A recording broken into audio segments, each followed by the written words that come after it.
ബഹുമാന്യരായ സഹോദരന്മാരെ, സഹോദരിമാരെ, അല്ലാഹു റബ്ബുൽ ഇസ്സത്തിൻ്റെ കൽപ്പനാ നിർദ്ദേശങ്ങൾ ജീവിതത്തിൻ്റെ മുഴുവൻ മേഖലകളിലും പാലിക്കണമെന്ന് എന്നോടെന്നപോലെ നിങ്ങളോടും ഉപദേശിക്കുകയാണ്. ഊസിക്കും വയ്യായ ബിത്തഖ്വല്ലാഹ്. നാം പലപ്പോഴും പറഞ്ഞിട്ടുള്ളതുപോലെ മതങ്ങളെ സംബന്ധിച്ച് ഒരു പാരമ്പര്യ സങ്കല്പമുണ്ട്. ജീവിതത്തിലെ വളരെ ചുരുങ്ങിയ നിയതമായ ചില സമയ സന്ദർഭങ്ങളിൽ മാത്രം നാം അനുഷ്ഠിക്കുന്ന പടച്ചവനുമായുള്ള സ്വകാര്യമായ ഒരേർപ്പാടാണ് മതം എന്നതാണ് അത്. കഴിഞ്ഞ 100-300 നൂറ്റാണ്ട് കാലമായി പ്രത്യേകിച്ചും മതനിരാസപരമായ സെക്യുലറിസം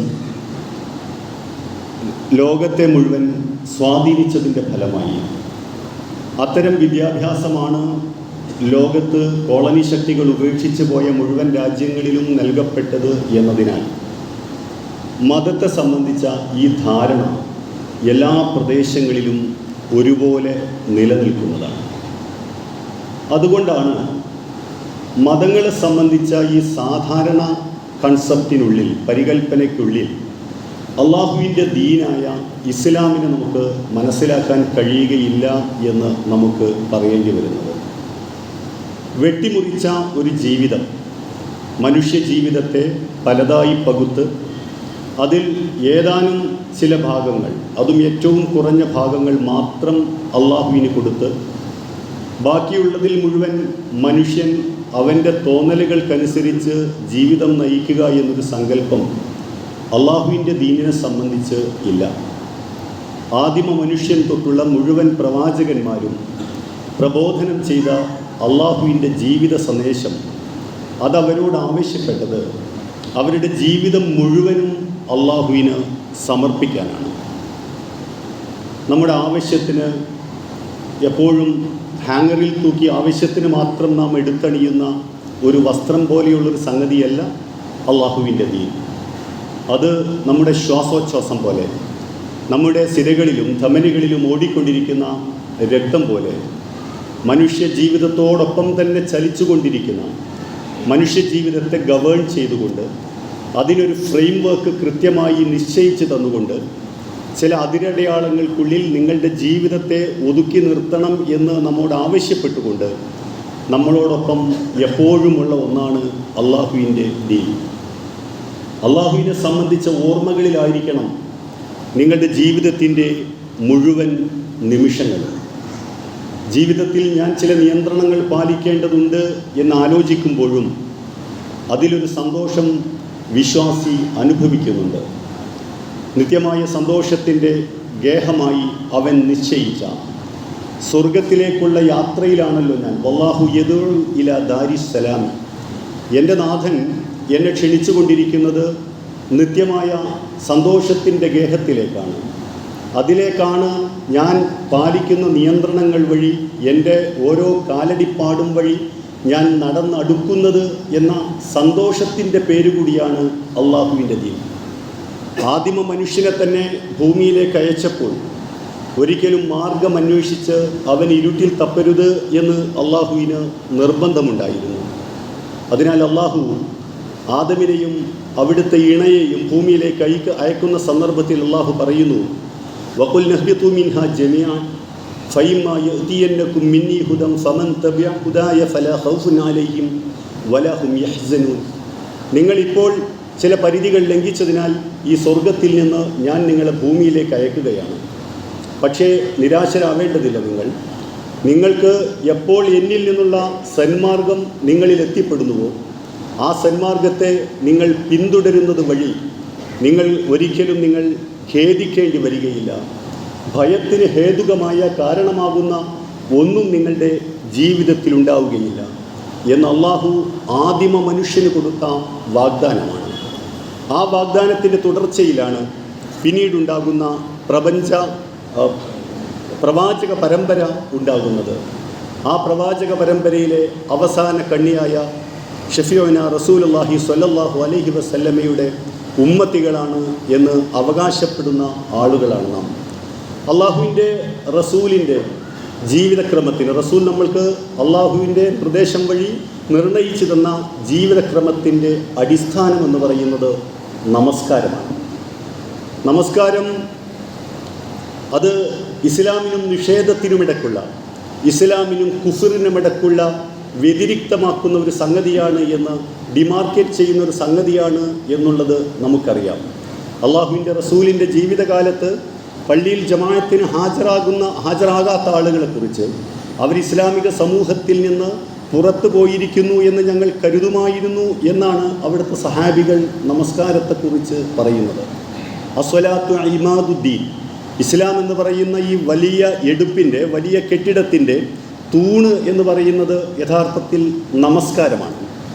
ആ അർത്ഥത്തിൽ നമസ്കാരത്തെ ഉൾക്കൊള്ളാൻ കഴിയുമ്പോഴാണ്, അത് ജീവിതത്തിൽ പാലിക്കുമ്പോഴാണ്, ആ നമസ്കാരം ഒരു ക്രമത്തോടുകൂടി ഒരു നേതൃത്വത്തിന് കീഴിൽ നിങ്ങൾ നിർവഹിക്കുമ്പോഴാണ് ഇഖാമത്തു സ്വലാത്ത് എന്ന് പറയുന്ന ദീനിൻ്റെ അടിസ്ഥാനം നിങ്ങൾ നിർവഹിക്കുന്നത് എന്നാണ് വിശുദ്ധ ഖുർആനും അള്ളാഹുവിൻ്റെ റസൂലിൻ്റെ ജീവിതവും നമുക്ക് നൽകുന്ന പാഠം.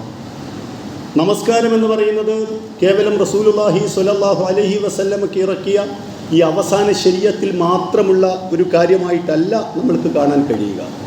മറിച്ച് ഇബ്രാഹിം നബി അലൈഹിസ്സലാം മുതലുള്ള നിരവധി പ്രവാചകന്മാരുടെ ചരിത്രം വിവരിക്കുന്നിടത്ത് അള്ളാഹു വിശുദ്ധ ഖുർആനിൽ ഇത് പറയുന്നുണ്ട്. തുടക്കത്തിൽ ഞാൻ ഓതിവെച്ച സൂറ താഹയിലെ 13-14 ആയത്തുകളിൽ മൂസാ നബി അലൈഹിസ്സലാം അള്ളാഹുവുമായി ആദ്യമായി സംസാരിക്കുന്ന ഒരു ഘട്ടത്തെ വിവരിക്കുന്നതാണ്.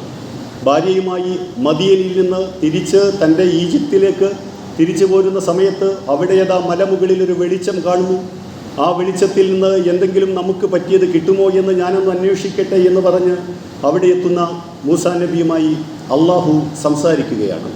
വ അനഖ്തർതുക ഫസ്തമി ലിമാ യൂഹാ, മൂസാ നബിയോട് അള്ളാഹു പറയുകയാണ്, നിന്നെ ഞാൻ തിരഞ്ഞെടുത്തിരിക്കുന്നു, അതിനാൽ നിനക്ക് ബോധനം നൽകപ്പെടുന്ന കാര്യം നീ സവിശേഷമായി നീ ശ്രദ്ധിച്ച് കേൾക്കണം. ഇന്നനി അനല്ലാഹു ലാ ഇലാഹ ഇല്ലാ അന, ഞാനല്ലാതെ മറ്റൊരു ഇലാഹില്ല, ഞാനാണ് നിൻ്റെ നാഥനായ അള്ളാഹു. ഫഅ്ബുദിനി, അതിനാൽ നീ എനിക്ക് മാത്രം നീ ഇബാദത്ത് ചെയ്യുക. വഅഖിമി സ്വലാത്ത ലിദിക്രി, എൻ്റെ ഓർമ്മകൾ ജീവിതത്തിൽ നിലനിർത്തുന്നതിന് വേണ്ടി നീ നമസ്കാരം നീ അനുഷ്ഠിക്കണം എന്ന് ഇദ്ദേഹത്തോട് മൂസാ നബി അലൈഹിസ്സലാമിനോട് പറയുന്നതായി നമുക്ക് കാണാൻ കഴിയുന്നുണ്ട്.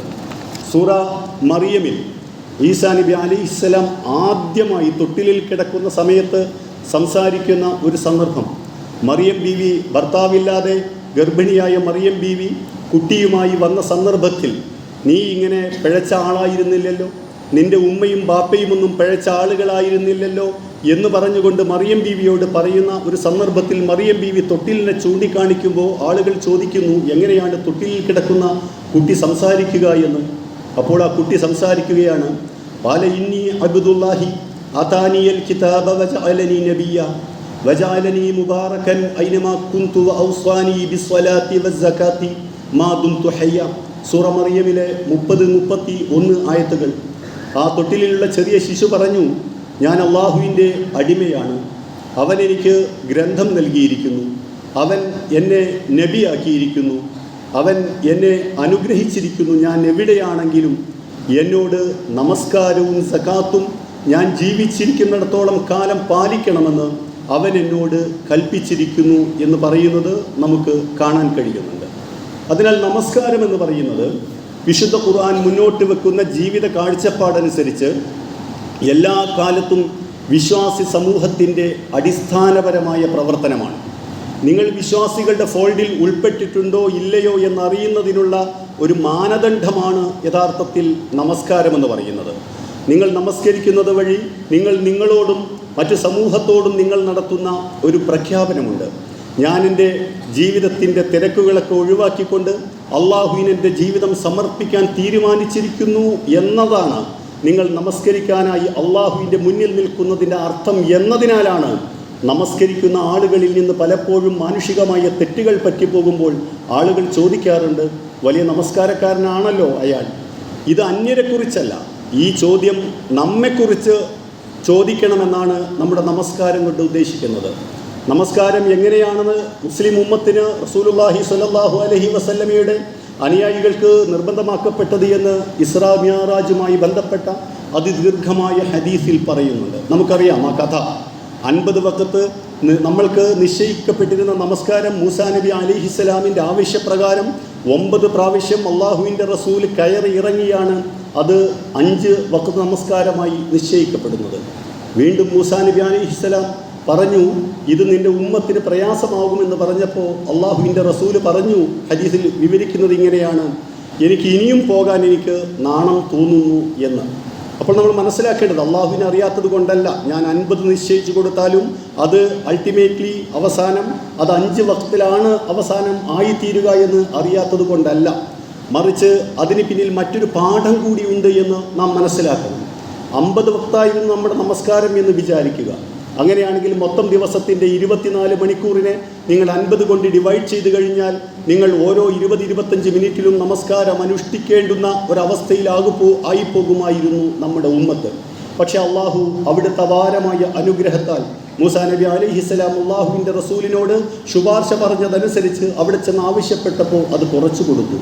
പക്ഷേ കുറച്ചതിനർത്ഥം ആ 5 വഖത്തിൻ്റെ നേരത്തിൽ മാത്രം നിങ്ങൾ നമസ്കാരം നിർവഹിക്കണമെന്നല്ല, മറിച്ച് യഥാർത്ഥത്തിൽ 50 വഖത്തിൽ നിങ്ങൾക്ക് നിശ്ചയിക്കപ്പെട്ട പ്രകാരം ജീവിതത്തിലെ ഒരു സെക്കൻഡിൽ 1 മിനിറ്റ് പോലും ഒഴിവില്ലാത്ത വിധം അവനെ സംബന്ധിച്ച ബോധത്തിലായിരിക്കണം വിശ്വാസിയുടെ ജീവിതം മുന്നോട്ട് പോകേണ്ടത് എന്നതാണ് നമസ്കാരവുമായി ബന്ധപ്പെട്ട കാര്യങ്ങളിൽ നമ്മൾ മനസ്സിലാക്കേണ്ടത്.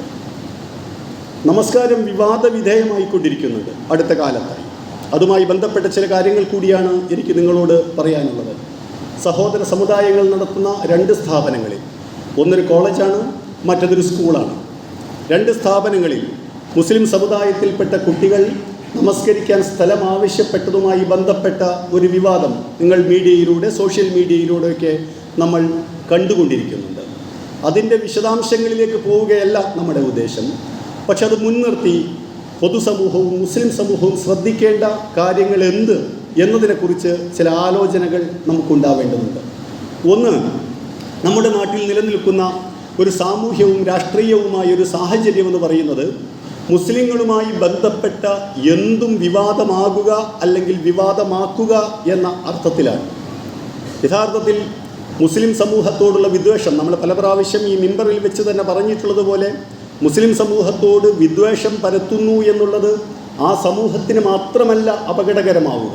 കാരണം വിദ്വേഷത്തിൻ്റെ ഒരു സ്വഭാവം എന്ന് പറയുന്നത് അതാദ്യം അന്യനോടാണ് പ്രകടിപ്പിക്കപ്പെടുക എന്നുള്ള, അന്യനോട് പ്രകടിപ്പിച്ചാണ് അത് തുടങ്ങുക എങ്കിൽ പോലും പിന്നീട് അത് സ്വന്തക്കാരോട് തന്നെ പ്രകടിപ്പിക്കുന്നതാണ് വ്യക്തി ജീവിതത്തിൽ, സംഘടനാ ജീവിതത്തിൽ, സാമൂഹ്യ ജീവിതത്തിലൊക്കെ നമ്മുടെ അനുഭവം എന്നുള്ളത് നമുക്ക് അറിയുന്ന ഒരു കാര്യമാണ്. അതിനാൽ നാടിനെ സംബന്ധിച്ച് ഒട്ടും പോസിറ്റീവായ ഒരു ട്രെൻഡല്ല ഇത്തരം കാര്യങ്ങൾ എന്നുള്ളത് നമ്മൾ മനസ്സിലാക്കേണ്ടതുണ്ട്. യഥാർത്ഥത്തിൽ ഒരു പൊതുസ്ഥാപനത്തിൽ ആളുകൾ നമസ്കാരം നിർവഹിക്കുന്നു എന്നത് അത്ര വലിയ ഒരു പ്രശ്നമാകേണ്ടുന്ന ഒരു ആവശ്യമേ അല്ല. കാരണം സാധാരണയായി ഒരാളെ അലോസരപ്പെടുത്തേണ്ടതല്ല ഒരാളുടെ നമസ്കാരം. നമ്മളൊക്കെ യാത്ര ചെയ്യുന്ന സമയത്ത്, പലപ്പോഴും ട്രെയിനിലൊക്കെ നമ്മൾ യാത്ര ചെയ്യുന്ന സമയത്ത് ഓരോരുത്തരും അവരവർക്ക് കിട്ടിയ ബർത്തിലോ സീറ്റിലോ ഇരുന്നോ കിടന്നോ നിന്നോ ഒക്കെ നമ്മൾ നമസ്കാരം നിർവഹിക്കാറുണ്ട്. അത് മറ്റൊരാളെയും നമ്മൾ അലോസരപ്പെടുത്താറില്ല. പക്ഷേ അത് എന്തുകൊണ്ട് വിവാദമാകുന്നു എന്നിടത്ത് ആദ്യം നമ്മൾ ആലോചിക്കേണ്ടത്, പൊതുവെ സമൂഹത്തിൽ നമ്മൾ ബഹുസ്വര സമൂഹം എന്നുള്ള രീതിയിൽ നമ്മൾ ജീവിക്കുമ്പോൾ നമ്മൾ പാലിക്കുന്ന ചില മര്യാദകളുണ്ട്. ഏതൊരു ബിസിനസ് എൻ്റർപ്രൈസിലും നമ്മൾക്കറിയാം സ്റ്റേക്ക് ഹോൾഡറുടെ, ക്ലയൻറ്റിൻ്റെ സാറ്റിസ്ഫാക്ഷൻ എന്ന് പറയുന്നത് വളരെ പ്രധാനപ്പെട്ട ഒന്നാണ്. കോഴിക്കോട് നഗരത്തിൽ തന്നെ നമ്മൾക്കറിയാം, എല്ലാവർക്കും വളരെ കൃത്യമായി അറിയാവുന്ന മുസ്ലിങ്ങളുടേതല്ല മാനേജ്മെൻറ്റ് എന്നറിയുന്ന സ്ഥാപനങ്ങളിൽ, ടെക്സ്റ്റൈൽസുകളിൽ, ജ്വല്ലറികളിൽ മുസ്ലിം സമുദായത്തിൽപ്പെട്ട ആളുകൾ ധാരാളം സമയം ചെലവഴിക്കാൻ സാധ്യതയുള്ള സ്ഥാപനങ്ങളിൽ നമസ്കാരത്തിനും നോമ്പു തുറക്കുമായുള്ള സൗകര്യങ്ങൾ ചെയ്തു കൊടുക്കുന്നത് ഈ അടിസ്ഥാനപരമായി ബിസിനസ്സിനെ സംബന്ധിച്ചുള്ള ഒരു ധാരണയിലാണ്. കാരണം ഒരാൾ 2-3 മണിക്കൂർ ഒരു സ്ഥാപനത്തിൽ ചെലവഴിക്കുന്നുണ്ടെങ്കിൽ അയാൾക്ക് വേണ്ട സംവിധാനങ്ങളൊക്കെ ആ സ്ഥാപനത്തിനുള്ളിൽ തന്നെ ഉണ്ടാവുക എന്നുള്ളത്, അങ്ങനെ ഉള്ളിടത്ത് എൻ്റെ കസ്റ്റമർ വരികയുള്ളൂ, എൻ്റെ ക്ലയൻറ്റ് വരികയുള്ളൂ എന്നുള്ളത് ശ്രദ്ധിക്കുക എന്നുള്ളത് ഏത് എൻ്റർപ്രൈസ് നടത്തുന്ന ആളെ സംബന്ധിച്ചിടത്തോളവും അയാൾ ശ്രദ്ധിക്കുന്ന ഒരു കാര്യമാണ്. അത് സമൂഹത്തിൽ പൊതുവെ പാലിച്ചു വരുന്ന ഒരു മര്യാദയാണ്. അത് വിദ്യാഭ്യാസ സ്ഥാപനങ്ങളുടെ കാര്യത്തിലും യഥാർത്ഥത്തിൽ പാലിക്കാവുന്നതാണ് എന്നത് നമ്മൾ മനസ്സിലാക്കേണ്ടത്. ആർക്കും പ്രശ്നമില്ലാത്ത രീതിയിൽ ഒരു മുസ്ലിം സമുദായത്തിൽപ്പെട്ട ആളുകൾ, ജീവനക്കാരോ വിദ്യാർത്ഥികളോ ആയിട്ടുള്ള ആളുകൾ ഒരു സ്ഥലത്ത് നിന്ന് നമസ്കരിക്കുന്നു എന്നുള്ളത് അത്ര വലിയ പ്രശ്നമാകേണ്ടുന്ന ഒരു കാര്യമല്ല. കാരണം ഉള്ളത് പരസ്പരം പങ്കുവെക്കുക എന്നുള്ളതാണ് മനുഷ്യൻ്റെ സാമൂഹ്യ ജീവിതത്തിൻ്റെ അടിസ്ഥാനം എന്നുള്ളത്. അതുവഴി സമൂഹങ്ങൾ തമ്മിലുള്ള ഇഴയെടുപ്പവും സ്നേഹവും വർദ്ധിക്കുകയാണ് യഥാർത്ഥത്തിൽ ചെയ്യുക. നമുക്കറിയാം, കേരളത്തിൻ്റെ വിദ്യാഭ്യാസ രംഗത്ത് ബ്രിട്ടീഷ് ഭരണം ഇവിടെ ഉണ്ടായതിൻ്റെ ഫലമായി അന്നു മുതലേ അധികാരത്തോട് ചേർന്ന് നിൽക്കുന്ന, അധികാരത്തിൽ നിന്ന് ഒരുപാട് സൗജന്യങ്ങൾ കിട്ടിയതിൻ്റെ ഫലമായി കഴിഞ്ഞ 150 വർഷത്തെ അനുഭവത്തിൽ നിന്നുകൊണ്ട് ക്രിസ്ത്യൻ കമ്മ്യൂണിറ്റിക്ക് കേരളത്തിൽ വിദ്യാഭ്യാസ രംഗത്ത് വലിയൊരു മേൽക്കൈ ഉണ്ട് എന്നുള്ളത് ഒരു യാഥാർത്ഥ്യമാണ്.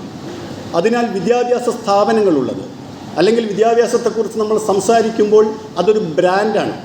ഗുണമേന്മയുണ്ട് എന്ന് നമ്മൾ കരുതുന്ന സ്ഥാപനങ്ങൾ കൂടുതലുള്ള സമൂഹം ഏത് എന്ന് ചോദിച്ചു കഴിഞ്ഞാൽ ആ സമുദായമാണ് എന്നുള്ളത് നമുക്കറിയാം. അതിനാൽ അവരെ സംബന്ധിച്ചിടത്തോളം വിദ്യാഭ്യാസ സ്ഥാപനങ്ങളുണ്ട്. ഇപ്പുറത്ത് മുസ്ലിം സമൂഹത്തെ നമ്മൾ നോക്കിക്കഴിഞ്ഞാൽ മുസ്ലിം സമൂഹം നിരന്തരമായ ബ്രിട്ടീഷ് വിരുദ്ധ കൊളോണിയൽ സമരത്തിൻ്റെ ഭാഗമായി നിന്ന ഒരു സമുദായം എന്നുള്ള രീതിയിൽ വിദ്യാഭ്യാസ രംഗത്ത്, പ്രത്യേകിച്ചും ഇംഗ്ലീഷ് വിദ്യാഭ്യാസ രംഗത്ത് വളരെ വൈകി മാത്രം പ്രവേശിക്കാൻ കഴിഞ്ഞ ഒരു സമുദായമാണ്. അവർ എയ്ഡഡ് സ്ഥാപനങ്ങളൊക്കെ തുടങ്ങാൻ പോയപ്പോഴേക്ക് എയ്ഡഡ് സ്ഥാപനങ്ങൾ അനുവദിക്കാൻ കഴിയാത്ത പരുവത്തിലായിത്തീർന്നു സർക്കാർ ഖജനാവ് എന്നുള്ളത് കേരളത്തിൻ്റെയും ഇന്ത്യയുടെയും ചരിത്രം പരിശോധിക്കുമ്പോൾ നമുക്കറിയുന്ന കാര്യമാണ്. അതേസമയം ഏറ്റവും കൂടുതൽ ചെറുപ്പക്കാരുള്ള, വിദ്യാഭ്യാസ തൽപരരായ ചെറുപ്പക്കാരുള്ള സമൂഹം ഏത് എന്ന് ചോദിച്ചു കഴിഞ്ഞാൽ മുസ്ലിം സമൂഹമാണ്. മുസ്ലിം സമൂഹത്തിൽ കോളേജ് ഗോയിങ് ഏജിൽ, സ്കൂൾ ഗോയിങ് ഏജിലുള്ള ഏറ്റവും കൂടുതൽ ആളുകളുള്ള ഒരു സമൂഹം എന്നുള്ള രീതിയിൽ നോക്കിക്കഴിഞ്ഞാൽ അത് മുസ്ലിങ്ങൾ. അവരുടെ അടുത്ത് സ്ഥാപനങ്ങളില്ല. അതേസമയം സ്ഥാപനങ്ങൾ ധാരാളമായുള്ള സമുദായങ്ങളെ സംബന്ധിച്ചിടത്തോളം അവയിൽ ചേരാൻ മാത്രം വേണ്ട കുട്ടികൾ ആ സമൂഹത്തിലും സമുദായത്തിലുമില്ല. അതിനാൽ സാമൂഹ്യ നിർവഹണത്തിൻ്റെ ഭാഗമായി യഥാർത്ഥത്തിൽ എന്താണ് നടക്കേണ്ടത്? പ്രത്യേകിച്ചും ഗവൺമെൻറ്റിൻ്റെ സഹായത്തോടു കൂടി നടന്നുകൊണ്ടിരിക്കുന്ന എയ്ഡഡ് സ്ഥാപനങ്ങളിൽ സവിശേഷമായും സമൂഹത്തിൻ്റെ ഏത് ഭാഗത്താണോ ആവശ്യമുള്ളത് ആ സമൂഹത്തിൻ്റെ സെഗ്മെൻറ്റിൽ നിന്നുകൊണ്ട് കുട്ടികളെ കൊണ്ടുവന്ന്, അല്ലെങ്കിൽ അധ്യാപകരായ ആളുകളെ, ജീവനക്കാരായ ആളുകളെ നിയമിച്ചുകൊണ്ട് ഈ ഒരു സാമൂഹ്യമായ ആവശ്യം നിർവഹിക്കപ്പെടുന്ന അവസ്ഥ ഉണ്ടാകണമായിരുന്നു. പക്ഷെ മുസ്ലിം സമൂഹം എന്ന് പറയുന്നത് സവിശേഷമായ ചില സാംസ്കാരിക വ്യതിരിക്തതകൾ കാത്തു സൂക്ഷിക്കുന്ന സമുദായമാണ്. നേരത്തെ വിദ്യാഭ്യാസം നടത്തിയിരുന്ന പല ആളുകളും, വിദ്യാഭ്യാസം ചെയ്തിരുന്ന പല ആളുകളും ദീനിൽ നിന്ന് അകന്നു പോകുന്നു എന്നുള്ള കാരണം കൊണ്ടുകൂടി വിദ്യാഭ്യാസത്തിൽ നിന്ന് അകന്നു നിന്നവരാണ് മുസ്ലിം സമുദായം. പക്ഷേ 80കളുടെ അവസാനത്തോടുകൂടി മുസ്ലിം സമുദായത്തിൽ ഉണ്ടായ ഉണർവിൻ്റെ ഭാഗമായി തങ്ങളുടെ സാംസ്കാരികമായ വ്യതിരിക്തത കാത്തു സൂക്ഷിച്ചുകൊണ്ട് തന്നെ എങ്ങനെ വിദ്യാഭ്യാസം നേടണമെന്ന് ആലോചിച്ചതിൻ്റെ ഫലമായാണ് ഇന്ന് എല്ലാ വിദ്യാഭ്യാസ സ്ഥാപനങ്ങളിലും മുസ്ലിം സമൂഹത്തിൽപ്പെട്ട ആളുകൾ എത്തിച്ചേരുന്നത്. അതിനാൽ അത്തരം ആളുകൾക്ക് കൊടുക്കേണ്ടുന്ന ആദരവിൻ്റെ, പരസ്പര സ്നേഹത്തിൻ്റെ, ബഹുമാനത്തിൻ്റെ ഒരു ഭാഗമാണ് മുസ്ലിം സമൂഹത്തിൻ്റെ ജീവിതത്തിൻ്റെ അടിസ്ഥാനമായി അവർ കാണുന്ന, മറ്റുള്ളവർക്ക് യാതൊരു പ്രയാസവുമില്ലാത്ത നമസ്കാരം അനുഷ്ഠിക്കാനുള്ള ഒരു സംവിധാനം ഒരുക്കുക എന്നുള്ളത്. പക്ഷേ അങ്ങനെ ഒരുക്കണമോ വേണ്ടയോ എന്ന് തീരുമാനിക്കാൻ ഒരിക്കലും മുസ്ലിം പക്ഷത്തിന് ഒരു നിലക്കും അധികാരമില്ല. കാരണം അത് നമ്മൾ വളരെ കൃത്യമായി മനസ്സിലാക്കേണ്ടതുണ്ട്. ആളുകൾ നിയമത്തിൻ്റെ ഭാഷയിൽ സംസാരിക്കുന്നുണ്ട്. ഇത് ഓരോ സമുദായങ്ങളും മനസ്സിലാക്കേണ്ടുന്ന ഒരു കാര്യമാണ് എന്നാണ് ഞാൻ പറഞ്ഞത്. പുറത്തു നിന്ന് ഒരാൾക്ക് ഇമ്പോസ് ചെയ്യാൻ പറ്റുന്ന കാര്യമല്ല. ന്യൂനപക്ഷ സമുദായങ്ങൾ നടത്തുന്ന സ്ഥാപനങ്ങളെ സംബന്ധിച്ച് സവിശേഷമായി മനസ്സിലാക്കേണ്ടത് അവർക്ക് പ്രത്യേകമായ ചില ഭരണഘടനാ പരിരക്ഷകളുണ്ട്. 1958 കേരള എഡ്യൂക്കേഷൻ ബിൽ എന്ന് പറയുന്ന ഒരു കേസാണ് ഭരണഘടനാ ബെഞ്ച് ആഴത്തിൽ പരിശോധിക്കുകയും അന്ന് നിലവിൽ വന്ന നിയമങ്ങളാണ് ഇപ്പോൾ ന്യൂനപക്ഷ സമുദായങ്ങൾ നടത്തുന്ന സ്ഥാപനങ്ങളെ ഗവേൺ ചെയ്യുകയും ചെയ്യുന്നത്. അതിൽ വളരെ പ്രധാനപ്പെട്ട ഒരു വിധി തീർപ്പാണ് എയ്ഡഡ്, ഗവൺമെൻറ് എയ്ഡോടുകൂടി പ്രവർത്തിക്കുന്ന സ്ഥാപനങ്ങളാണെങ്കിൽ പോലും ന്യൂനപക്ഷ സമുദായങ്ങൾ നടത്തുന്ന സ്ഥാപനങ്ങൾക്ക് അവരുടെ മതവും സംസ്കാരവും പരിരക്ഷിക്കുന്നതിന് വേണ്ടി അവർക്ക് വിദ്യാഭ്യാസം കിട്ടും. അതിനു വേണ്ടിയാണ് ആ സ്ഥാപനങ്ങൾ എന്നുള്ളത്.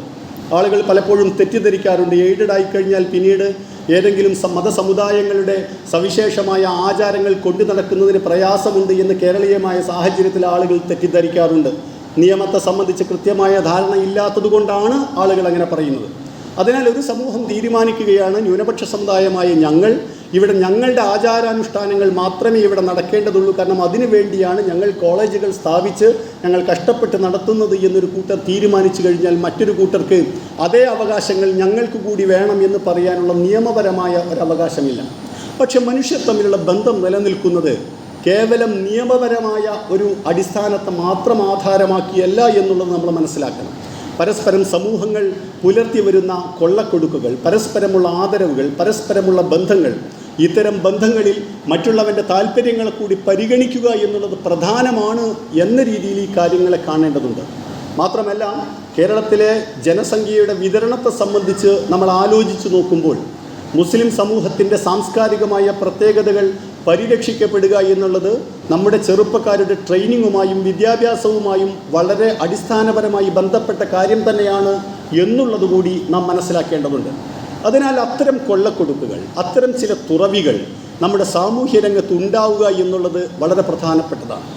മനുഷ്യർ പരസ്പരമുള്ള ബന്ധങ്ങളെക്കാൾ കൂടുതലായി സോഷ്യൽ മീഡിയയിലൂടെ നിരന്തരമായി പ്രചരിപ്പിക്കപ്പെട്ടുകൊണ്ടിരിക്കുന്ന വെറുപ്പിൻ്റെ അംശം നിറഞ്ഞ റിപ്പോർട്ടുകൾ വായിച്ചുകൊണ്ട് മുസ്ലിങ്ങളെന്ന് പറഞ്ഞാൽ വെറുക്കപ്പെടേണ്ടവരാണ്.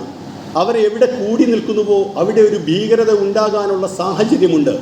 അവർ നടത്തുന്ന അള്ളാഹുവിനോട് അവർ വളരെ പേഴ്സണലായി നടത്തിക്കൊണ്ടിരിക്കുന്ന നമസ്കാരം പോലുള്ള സംഗതികൾ പോലും ഒരു സോഷ്യൽ ത്രെറ്റാവാൻ സാധ്യതയുണ്ട് എന്നുള്ള രീതിയിലുള്ള ഒരു ഇസ്ലാമോ ഫോബിയയുടെ ഒരു അന്തരീക്ഷം വളർത്തപ്പെടുന്നുണ്ട്. നമ്മൾക്കറിയാം, ഫോബിയ എന്ന് പറയുന്നത് അടിസ്ഥാനമില്ലാത്ത ഭയത്തെക്കുറിച്ചാണ് നമ്മൾ സാധാരണ ഫോബിയ എന്ന് പറയാറുള്ളത്. ആ ഒരു സാഹചര്യം കൂടെ മനസ്സിലാക്കിക്കൊണ്ട് യഥാർത്ഥത്തിൽ അത് ഉണ്ടാകാതിരിക്കാനുള്ള ഒരു മാർഗം കൂടിയാണ് ഇങ്ങനെ സമുദായങ്ങൾ നടത്തുന്ന സ്ഥാപനങ്ങളിൽ ഇത്തരം സംവിധാനങ്ങൾ ഉണ്ടാകുന്നത് എന്ന് നമ്മൾ അറിയേണ്ടതുണ്ട്. പക്ഷേ അത് ബന്ധപ്പെട്ട സമുദായങ്ങൾ മനസ്സിലാക്കേണ്ടതാണ് തങ്ങളുടെ സാമൂഹ്യ നിർവഹണത്തിൻ്റെ ഭാഗമായി. മുസ്ലിങ്ങൾ എന്നുള്ള രീതിയിൽ നാം മനസ്സിലാക്കേണ്ടത് എന്താണ്? നമ്പർ 1, നമസ്കാരം എന്ന് പറയുന്നത് നമ്മളുടെ ജീവിതത്തിൻ്റെ അടിസ്ഥാനമാണ്.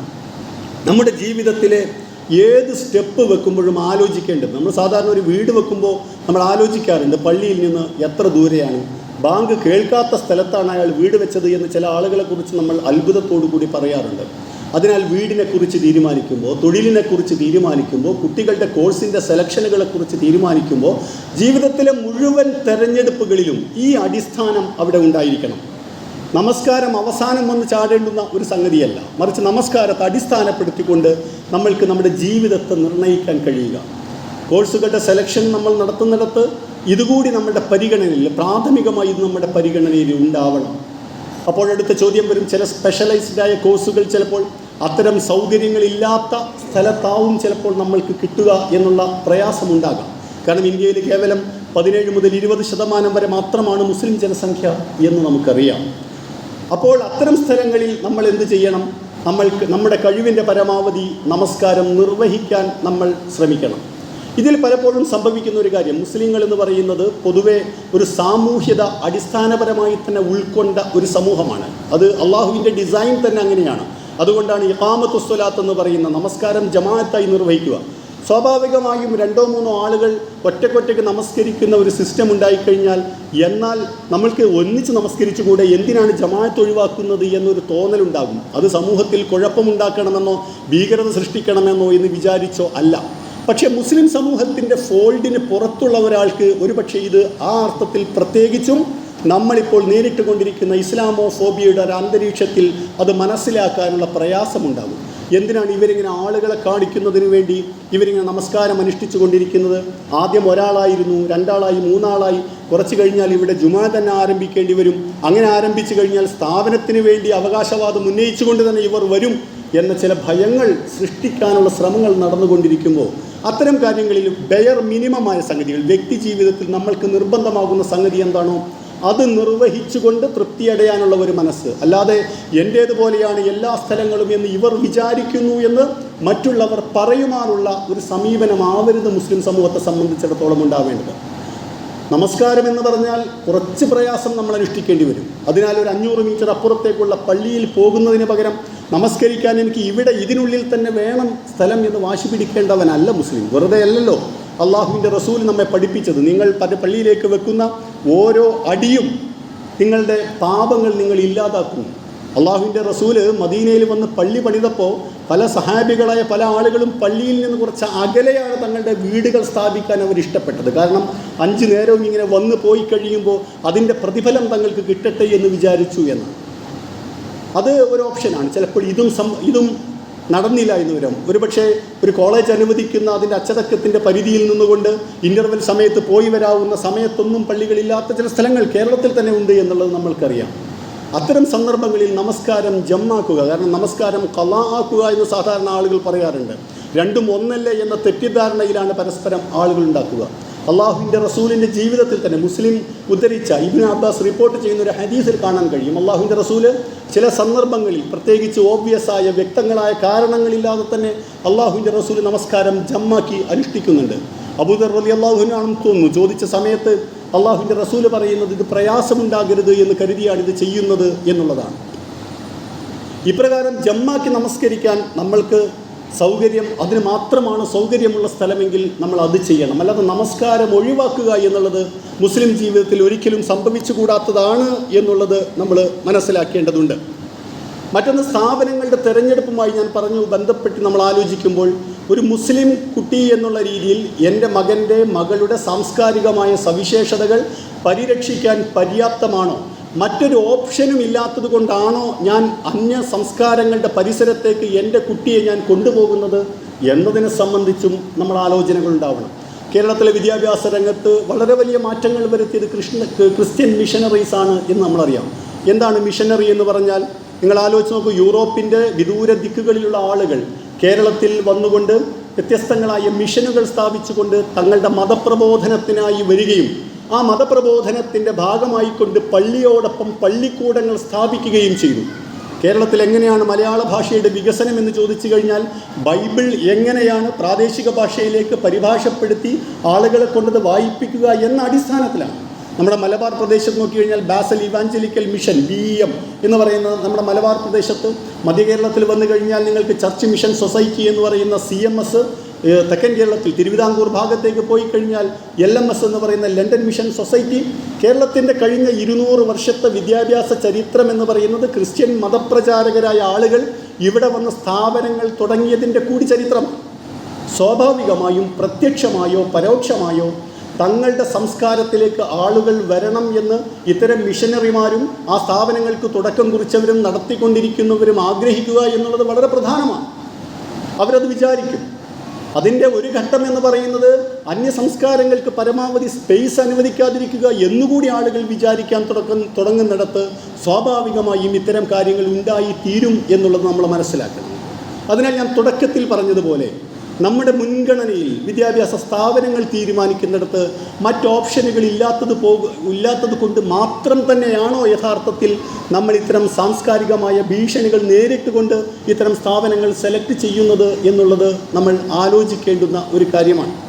കാരണം പ്രത്യക്ഷമായ മതപ്രബോധനം ശ്രമിക്കുന്നില്ലെങ്കിലും ഇത്തരം സ്ഥാപനങ്ങൾ ഉണ്ടാക്കുന്ന ഒരു അന്തരീക്ഷം എന്ന് പറയുന്നത് വളരെ കൃത്യമാണ്.